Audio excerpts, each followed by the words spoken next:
Hello to everyone, my name is Vibernator and this is a reaction video. I just a couple days ago released my vibe meter for Spider-Man Brand New Day, and ever since then I've been sort of reading a lot of reviews about it and sort of seeing people talk about it on Twitter and other places. So I've been in this sort of bubble, this really fun bubble to sort of just seeing so many other people talk about it. And also because I did Vibe Meter, which is technically just a fucking ripoff of Moist Meter, I thought it would be kind of cool to sort of react to Moist Meter after doing my Vibe Meter. You know, maybe he talks about something I talked about, I don't even know. But anyway, this is me reacting to Moist Meter of Brand New Day, Spider-Man Brand New Day.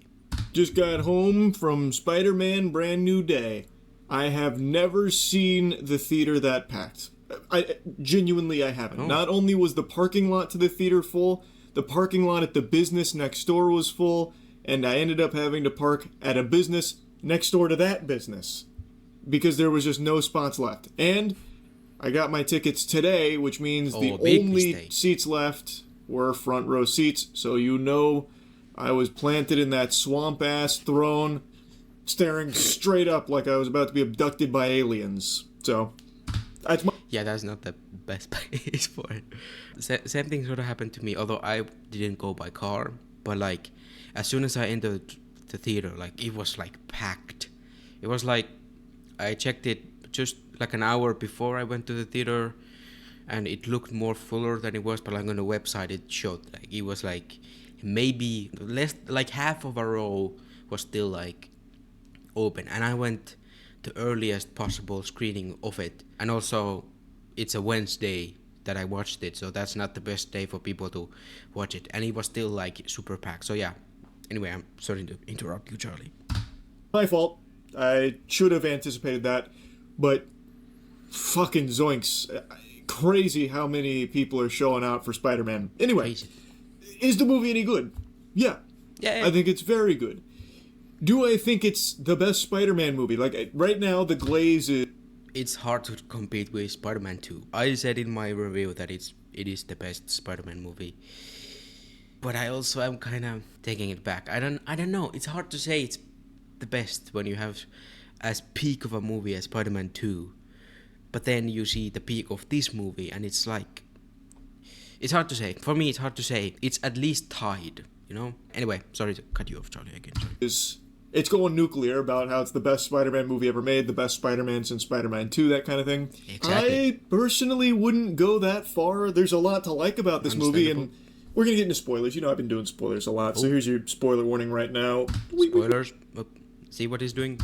Weep, weep. That's me tickling on your spoiler nipples there. The reason it's getting compared to Spider-Man 2 so much is because of some similarities with what Tom Holland's Peter Parker is going through in this film, kind of mirroring what Tobey Maguire's Spider-Man went through in Sam Raimi's. Also kind of the opposite, because in Spider-Man 2, he kind of lost his powers. Here he's getting a upgrade to his powers. So it's, again, sorry to interrupt. Sorry. Trilogy. In that, in here, he's dealing with a lot of emotional disconnection from his friends as a result of what happened in No Way Home, and it's weighing on his psyche so heavily. Years have gone by, and he has isolated himself because he is just... He's feeling like he has to do everything alone to keep the people he cares about safe, and it is taking its toll on him. Yep. So he is really starting to succumb to that desperate need for human connection, but forcing himself to abstain, and now the spider And Doom Scroll. part of him is starting to take over, and he's getting like these new power boosts that are also coming at the expense of like his normal humanity. Yep. And as such, he's even able to shoot organic webs now, which I fucking loved. I thought that was super hype, and I actually really like the way they explore this, because I thought after No Way Home they were going to take a really easy, safe path of like connecting Peter with his friends again. Oh, they forgot me. I wiped everyone's memories, but if I just go say, hey, it's me, Peter, and then, you know, wave at them, it'll jog their memory like, oh, I love this guy, that kind of thing. And then MJ will fall in love with him again. Ned will be his best bro again, fucking butt chugging in the shower and all that. I mean, that does kind of happen in the end, right? Like, to me, I don't read that scene as Peter breaks the spell, but it's sort of Ned connecting that Peter is Spider-Man. Because earlier in the movie, MJ called him Peter, and, you know. So, yeah, anyway, Charlie, continue. No, this movie doesn't do that. It doesn't. It goes in a much, like, it sticks to its guns. It's it very does mature. not just give Peter the easy way to reconnect. And, in fact, it is really holding its ground in that aspect, because there's a scene here where MJ is in trouble. I'm trying not to just spoil everything, by the way. I'm not just dumping everything here. Just so, like, this is spoilers, but within reason. I'm not just ruining the whole movie for you. Dump away. MJ is in trouble when the main villain starts using her to really get under Peter's skin. Yep. And in an effort to keep her safe, he puts MJ with Frank Castle to protect her. Frank Castle actually had a pretty sizable role in this movie. I didn't expect the Punisher to be here in like a big way, but he is. I will say that this is a very neutered Punisher. Yeah. I never actually finished the show, not because I didn't like it. It's just much like Daredevil. I don't know. I just dropped it somewhere along the way, even though I thought it was good. Eventually, I will go back and watch it, but this is a very different Punisher than you are probably expecting. And in fact, he's kind of used as like almost like buddy cop dynamic with Spider-Man, where they're like bickering, and it actually feels like very comic book derivative, like their relationship. They have really good chemistry, and I thought like this is where most of the comedy of the movie comes from. I refuse to see those scenes as Peter and Frank. To me, that's just Tom Holland and John Berthel. So I don't know if that is something you don't want to see from the Punisher. Sort of like I get it, but also to me it was just fun to see them together. So for me, I didn't mind it. It wasn't that bad, but you can clearly see that it's sort of I guess for me, I'd say the same Punisher, but sort of a different setting, you know. So it's I don't know what I'm trying to say here, but like it is different. It is sort of different, but also it's not that different, you know. Anyway, I thought for the most part it did well without being obnoxious. I really did kind of like their relationship, even though this Punisher version is like Weenie Hut Jr. Punisher. Like, I didn't have a huge complaint there, but I think if you're like a big fan of the Punisher and the way John Bernthal in particular has been portraying him in the series, this might be like kind of not what you'd want to see for it, but I thought it worked well for the movie. It's a little bit different, so I don't have like a huge issue there. But anyway, it's fine. MJ is in this safe location with Frank and Spider-Man, and when Spider-Man leaves, she finds that note that Peter had written that kind of explains the whole situation, why she doesn't remember him. And she reads that note, learns that these two were, in love so deeply, so close, and what Peter did, the ultimate sacrifice to keep her safe. She reads that, and you think that this is going to be the moment where she's like, I remember everything, I love you, Peter. No. In fact, she's like, hey, that's just kind of not me. Like, good choice. That girl is not me. I don't have those memories. I don't know you. I've never met you. I don't have any of these experiences with you. Yep. And like, and it's not in a cold way where she's being like some asshole about it. Like, it's a very understandable perspective. Like, this is a complete stranger that she only met hours ago. That apparently they had like a whole life together for, this whole history. She doesn't know any of it. So how is she all of a sudden just going to like reciprocate those feelings? And she's like really sympathizing with Peter about how hard that must be. But the truth is, she just doesn't fucking know you, bro. Like, and that's just the brass tacks. And it's not like a hopeless thing. The door is still left open for them to like, get close again and fall in love again, especially with the way the movie ends. Like they very clearly plant that seed. But I do appreciate that they didn't just instantly overwrite such a huge, weighty decision. Yeah, that was probably the best decision in this movie. And like Tom Holland said, that scene sings in the movie, because I'm pretty sure that's the scene that they Anyway, I talked about it in my review, but that's the scene where Peter sort of, Tom Holland and Zendaya were like, this scene isn't working, and they had to shoot the scene another day. Anyway, good scene, good decision, and I love that they sort of went this way, and they didn't just like Charlie just explained. They didn't just erase the No Way Home decision. That like it's still that you can still feel the weight of that sacrifice even after this movie, and like the weight is shifted, but it's still weighted. Like yeah, Charlie just explained. So the fuck am I saying here? But anyway, yeah, good decision, good job, Destin Daniel Cretton. Anyway, continue, Charlie. From the last movie that had such an emotional impact. Yep. I think they explore it well. I think they really do a good job of looking at Peter Parker and like what this isolation, this self-imposed isolation is doing to him. And I think the first half of the film is the best part. Because the first half of the film, and again, this is why it gets compared so closely to like Sam Raimi's, is because it feels much more grounded as like the friendly neighborhood Spider-Man. Yes. He's fighting Scorpion. You know, he's fighting the Hand, Tombstone. Granted, there's not like a ton of scenes with these characters, but it is cool to see it, and it feels very much like a comic book. I think visually it looks really, really good. I think there were some very creative shots when it comes to his action. I thought they fucking crushed that. So like the first half, I have no complaints at all. I thought it was very solid. But somewhere along the way, I think they started to lose their footing a little bit. And for me, I think the biggest symptom of that is their need to bring in Bruce Banner.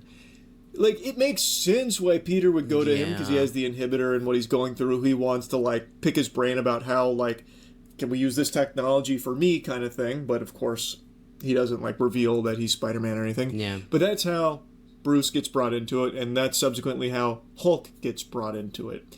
Because Hulkmania is running wild, brother. Hulk smash. They bring out Hulk where Spider-Man fights Hulk. And the Punisher also fights Hulk, which that was a little silly. The Punisher's bullets really packed an extra oomph where the Hulk was really bothered by him, even though it was a big gun. The Hulk would just fucking one-tap him, just insta-gib the Punisher there. Yeah. Which is, you know, you gotta suspend your disbelief a little bit there. But yeah, it felt like they brought in the Hulk just for the sake of bringing in the Hulk, because that's a really big draw. Like, who doesn't want to see Spider-Man fight the Hulk? Yeah, I get that. The whole, you know, it was the way it was shown in the all the trailers. It was almost marketed as a Spider-Man versus Hulk movie, which it did not end up being. But I sort of, why I think Bruce Banner was brought into this film, at least for me, I felt like, because Bruce is a very good mirror to sort of Peter in because for you know the character of Hulk, there's always been two versions. There's always Bruce Banner and then the Hulk, the actual guy and the alter ego. And with Peter, it's always been the Peter Parker side and the Spider-Man side, two sides of the same character. For Bruce Banner, he's been always kind of suppressing the Hulk side. Even like with the Professor Hulk aspect, even in this movie, like that is still like half Bruce Banner, half Hulk. If I'm correcting in assuming that, right? But sort of, but yeah, even if Professor Hulk, Smart Hulk, is half Bruce Banner, half Hulk, Bruce Banner is still suppressing that. And he's just Bruce Banner, so that when the Hulk side actually comes out, it's the fucking strongest version of the Hulk, the Savage Hulk, which was done like, this is probably the best Hulk we've seen in at least in over 10 years. The same way in the same story, Spider-Man is sort of, you know, it's because it's always been sort of half and half of Peter Parker and Spider-Man, but in this movie it's sort of it's becoming more and more Spider-Man, and that Spider-Man has been the more stronger version than it's ever been, and sort of that's the lesson that Peter has to do, which is to embrace both sides of it. and he does it. I mean, even Bruce Banner can really get to that point where Peter Parker can be both, and we see that at the end, whenever he decides to actually just use the organic webs and all the stuff like that. So for me, I saw that as sort of a good mirror for Peter Parker's story. Like, it clearly was almost being set up as a Spider-Man versus Hulk movie, which it was not. Hulk was in it two scenes pretty much, and maybe like 5 minutes or something like that. So yeah, he was in it too little for it to be sort of in the marketing. Like, for example, I saw this talked about in Twitter or somewhere, where for me, honestly, it would have been a better experience if it was advertised as Jean Grey versus Spider-Man, because that's what the movie actually is. And then when we get Peter Parker and Bruce Banner interacting, and then getting the Hulk later on in the movie, that I think would have been a little bit better of an experience. But yeah, anyway, this is about Charlie, so Charlie, continue. Sorry.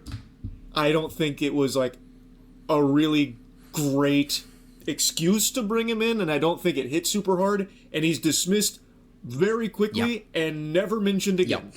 He has like 2.5 scenes, and one of them is just an all-out fight with Spider-Man, which I think is a really good-looking scene. I think it's a very hype fight. The best scene. But then afterwards, they just forget about him, which makes sense for the movie to not have him be like a central character in it. I get it. But like, why even bring him in the first place for it? Like, I feel like I just didn't love narratively how he played into it. I do like the fight, though, so like, I appreciate the fight. I think they did a good job there. Yeah, narratively it didn't really help, but thematically I think was very strong. Anyway, sorry Charlie, continue. And then the other thing that I'm kind of lukewarm on Jean Grey? is Jean Grey. Huh. So Sadie Sink plays Jean Grey, and I think it's an interesting take on Jean. Yeah. But I don't think all of it really lands. So Jean in this movie, she has the ability to possess people. And she has the ability to hop from person to person, and she's the major antagonist, how she's hopping around and trying to find information and trying to find something called VMAX, which she believes ties into her sister in some capacity with where she's been taken. Her sister and her share the same ability. And her sister was kidnapped by the Department of Damage Control to basically weaponize her. And that's the motivation behind Jean Grey going on this, like, rampage, so to speak. And I think all of that's fine. And I think the performance from Sadie Sink as Jean Grey is also solid. I just don't... like I said, I'm not trying to just ruin the entire movie. I don't really like how it ends with Jean Grey here. Without getting too specific, she goes into Peter Parker's mind, and she has this big, like, come to Jesus moment. She gets to, basically talk with Aunt May, and Aunt May really touches her heart. Yeah. Which leads to, like, some big stuff happening. But why? She, not too long ago, also went into Frank Castle's mind, and Frank Castle's background, his lore, is extraordinarily sad and tugging on the heartstrings. But it's not hopeful. Because for the whole idea with Aunt May and the speech she gives Jean Grey, I think the sort of implication is sort of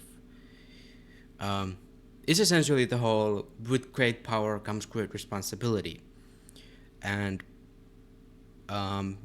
sort of that's something Jean sort of needed to hear in that moment to sort of become better and realize the lesson of this, and she can't use her powers even though they are justified. She has to be the bigger person and sort of let go of this hatred. And yeah. And anyway, continue, Charlie. And Jean kind of makes it a joke like, ooh, Yeah. Man, it's dirty in here. You got some bad stuff that happened. This guy Eek. has some issues. So for all the loss he experienced and everything he went through, it's like gross stuff in here. Like, and kind of like making like a quick little quip about it. And she also goes into Bruce's head, which I would say is far like darker and a lot of like very emotional things that I think probably would have resonated with Jean. Yeah, but again, it's not hopeful. It's for like, I think for the Punisher and also the Hulk, or Bruce Banner and Frank, their sort of backstory is sort of tragic. Jean Grey's backstory is also tragic, so that's not something Jean Grey, she's not looking for tragic. Again, with the scene with Aunt May, it's sort of meant to be hopeful, and it's sort of meant to, again, it's that whole, with great power there comes great responsibility, and you can't find that in Bruce Banner's or Frank Castle's head. Again, it's that whole, Jean Grey has to realize that these powers come with a great responsibility, and she can't use them for selfish reasons like this, which is, she's about to kill Bill Metzger, so like, that's a no. Even though she is justified, doesn't mean that she should do that. If she had learned a lesson from Frank Castle and the Hulk, I don't know, Bruce Banner, she probably would have used those lessons to she would have killed Bill Metzger, because those guys would not hesitate in this situation to actually, maybe not Bruce Banner, he's not really a killer, but Frank would have shot Bill Metzger already. But yeah. Anyway, continue, Charlie. Like, Bruce openly talked in a previous MCU movie about like how he's trying to kill himself and like everything that he's experienced, and he has experienced loss too. Like, she went into some like, Jean Grey isn't looking for more loss. Peter Parker brings up the loss of Aunt May. So whatever. Never mind. I didn't say anything. Really, like, dark places. I would say Peter Parker's probably not even like the top one there, but his is the only one that for some reason hits home, where she like actually cared. And of course, like, it does. Also, their sort of backstories are sort of aligned in that same way. They both get this power that helps them to be good, and for Peter, he had Aunt May to sort of guide him to be the bigger person and help and use those powers for good. For Jean Grey, she has not had someone like that. She has not met Professor X yet, so she doesn't have that person to sort of aim those powers to do good, because all she's known is tragedy, the same kind of tragedy that's with Frank Castle and the Hulk. So like, yeah, it's Peter Parker's backstory. It's not Peter Parker specifically, but the sort of the values of Peter Parker that Jean Grey sort of recognizes, and that's what he cares about, and that's the lesson that he gets from it. But anyway, so continue. Makes sense for the narrative here, especially like with the speech Aunt May gives and how it like applies to what Jean's gone through. But like, again, I feel like with some of the minds she had went through as well, probably would have been able to get something similar along the way there too, but she kind of just wrote them off as like jokes, or like doesn't take them seriously. Yeah, so I found that to be a little odd. Again, I'm not trying to like just spoil the ending or anything, which is why I'm still talking a little vaguely about it. Like, I don't think Jean Grey was bad in this movie by any means. Like, I do think it was a solid villain. Yep. I just don't really buy where it ends with her and how it really gets there at the finish line. Now, something that I find to be a big positive here, but I think a lot of people might view as a negative, is this movie does not feel like it is just fodder for the next MCU thing, where it needs to feed so much into the next movie, like bleed everything over to the next movie. I'm sorry, are we still at this kind of a mindset? Like, there's obviously like jokes about these movies being homework, but like yeah, for sometimes I feel like it's sort of the thing where if you've seen the movies, you sort of understand the full context of the thing happening in that movie, but it's not like you have to see every movie before this to sort of still see the movie. Yeah, you can understand the sort of basic elements of the story without needing context from the previous ones. Like, it helps, yes, it helps, but in the best cases, it's sort of not always the thing where, even though if you have seen, like, if you've not seen it, you can still enjoy the movie that you're currently watching, if you've not watched the previous ones. I don't know, maybe I'm too... anyway, not to come off as the Marvel defender here, but just, yeah, I sort of thought we have to let this thing go, but yeah. But yeah, anyway, sorry, Charlie, continue. This movie really feels like very self-contained, which I really appreciate. That's so fucking refreshing, where it doesn't feel like this is just going to be like another assignment in the MCU homework to catch up for the next MCU thing, so you know where everything's left off. But it does lead into Doomsday, probably Secret Wars too. Like, it does still do that, even though it's not the main focus.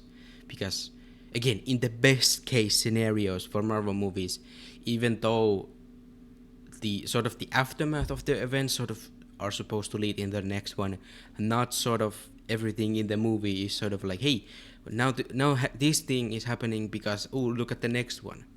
Like, there are some bad examples of this, but like, in the best case scenario, it's always supposed to be like, it's the story takes place on its own, and then maybe the repercussions, the consequences of that ripple through the continuity of the other movies and sort of get, you know what I'm trying to say. Anyway, I don't know. Troy and Charlie, continue. In the canon, it is nice that this movie doesn't feel like it's constantly trying to like shove like these new plots that are going to be explored in later ones. Yeah. Pretty much everything it introduces in here, it is tackling in here. Yeah. Obviously, it does still set up for where things go later. Like, that is still there. Yeah, but this movie doesn't feel like, oh, that thing that was there for a split second that wasn't fully explored is because it's going to be fully explored in the next thing. That's not really here. Oh yeah, those are the worst case scenarios.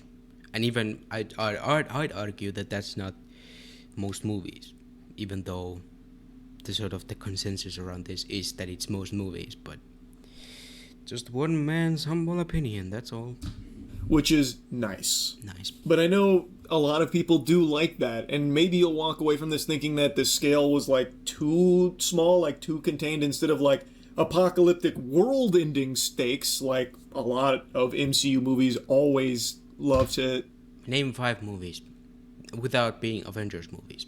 Name 5 MCU movies that sort of end with, that almost end in like huge apocalyptic events that like destroy the whole the whole world. Name 5. No Avengers movies, because those obviously have to be like big event films. All I can think of is Guardians 2, Thor: The Dark World, Spider-Man No Way Home, obviously. Age of Ultron is an Avengers movie, fucking stupid. I mean, even Thunderbolts, I wouldn't really say that was apocalyptic. That would have been kind of devastating, but I feel like that would have been like a localized, just New York type of a thing, not the whole world. I mean, who knows, but I don't know. I mean, Fantastic Four, arguably, those are the only 4 movies. Unless I'm missing one. Again, no Avengers movies, because those are supposed to be. That's why they're Avengers movies. That's where everybody gets together. Surprisingly, not a lot of movies that do that. Yet still the consensus. Like, what, 4 movies out of the like 40 that we have? That's not too many. So, yeah. But anyway. Throw in there. This one's much more localized. Like, New Jean York. Grey could be like a world-ending threat, but she's really not in this movie. This is like a Jean Grey whose powers haven't been, blown up to that level. Like, she's still extraordinarily powerful, but all of the threat is localized to this region in which it takes place in New York, New York. which is nice. It feels much more like street level for a good portion of the film. Yep. Obviously, it extends a little bit in scope past that. Yeah. It does bring in the new Avengers in a small capacity, but nothing like big. Just the LA Honestly, stuff. the inclusion of the new Avengers almost felt kind of cameo-y, since it is such a small role, and really it only serves for like a hot tub scene, Yeah, like that a, was like a fucking little weird. bath scene, and then another scene with like, so can you give me information on that? And it's like, beep, beep, beep, beep, beep, beep. Yeah. Yep, here's that information. Take care of it. It's like, So it's still like- a great scene. You know, is what it is. But like I said, all of this feels like it's all very much like Spider-Man, street level, New York, Yeah. with the potential, should things go tits up, maybe it goes above there, you know? But I like that it wasn't just crazy, outrageous, world-ending scale off rip like it has been so fucking often. So Name 5 movies. yeah, overall, I think it's a really good Spider-Man movie. I think Yeah. they did cook here. I think they fucking crushed it. Yep. I Agree. don't think it's my favorite Spider-Man movie ever made, That's fair. but I do really like it. I think it's a very, very strong film. There's a lot to like about it, and if my theater's anything to go on, this movie might actually make $1 billion on its opening weekend. Shit was fucking ballistic. Anyway, though, movie was good. That's really about it. So yeah. Oh, okay. Yeah, I agree with most of the stuff Jolly was saying. I mean, yeah, obviously I did sort of disagree with some, but yeah. By the way, I don't want this video to come across as like, "Ooh, I'm attacking Charlie," like "fuck that guy," like nothing like that. I just, obviously, I'm a huge Marvel nerd, so obviously I'm gonna, again, not to come across as the Marvel defender here, but I do want to kind of be fair, and yeah. Anyway, and yeah, maybe today, even still, Marvel gets some hate that is sort of just hate just for the fact that you kind of easy easy target to sort of target Marvel, even though the last 3 movies that Marvel has made have been just fucking fantastic. Spider-Man Brand New Day, Fantastic Four, and the Thunderbolts have all been fucking amazing. They look fucking amazing. They have this sort of, I talked about it in the Spider-Man Brand New Day review, that they have this sort of very, very nice, very cool breath of fresh air. And was it not like 2 years ago when these movies were in production that Kevin Feige promised that they would sort of focus on quality over quantity? And they have. Everything Marvel has done in like this and the last year has been just fucking fantastic. Like, I mean, yeah, not just movies, like Daredevil Born Again, fucking fantastic has been. X-Men 97, both seasons has been fucking amazing. Like, Wonder Man, I mean, yeah, obviously that just, the season 2 got cancelled, which sucks. And hopefully they can sort of come back to that, but I don't even know. But yeah, it's good time to be a Marvel fan. And crazy to think that the next MCU movie is Avengers Doomsday, and that's getting me hyped up. So hopefully I'm not the only one. I know I'm not the only one. There was a theater in, was it in Paris or something, where they showed the Avengers Doomsday trailer, and it got people hyped up. That was just a trailer, and it got people screaming like monkeys, like in that scene in Endgame where the Steve picks up Thor's hammer and all that stuff. So yeah, I never bought into the whole fact of Marvel is back, because I don't think Marvel ever left. But yeah, it's a good time to be a Marvel fan. Anyway, that was it for me. My reaction. I swear I'm not gonna be like a big reaction channel in the future, but this was a fun thing. I sort of enjoyed pouncing off other people, so it's fun. It was a nice, fun video. It's almost 40 minutes long, so sorry about that. I guess go check out my socials at Vibrator. Twitter, Letterbox, and Instagram, especially Letterbox. Also, although now I'm currently in the process of watching Agent Carter, which is my first series in my Doomsday Rewatch. So I can't review that on Letterbox. So you're gonna have to go and check out my Twitter to see my thoughts on that. I just finished season 1 yesterday evening. Today I'm just started season 2. So was that even in frame? It was not. Good. But yeah, that's about it. See you.